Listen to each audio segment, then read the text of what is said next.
विधानसभा मौसुमी अधिवेशन आज होची द्वितीय दिन प्रथम दिन में कांग्रेस राज्य सरकार विरोध में अनास्था नोटिस देछि।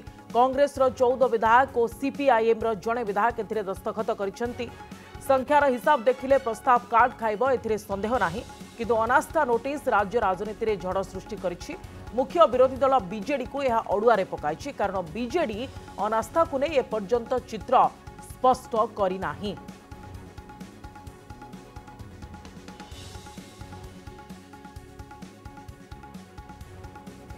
गतकाली आपण देखिथिबे जे अनास्था प्रसंग में समर्थन लोड़ी कांग्रेस एवं बीजेडी सहित आलोचना मध्य करितला, किंतु तापरे बीजेडी पक्षरु ये सूचना आसिला जे बैठक आमे करिबु, तापरे सविशेष बाबद आलोचना हेबो एवं संध्यारे एकथा मध्य स्पष्ट होईछि, जहा बीजेडी वरिष्ठ नेता कहिसंती जे ए बाबद रे ठीक समय रे बीजेडी ठीक पदक्षेप नेबो।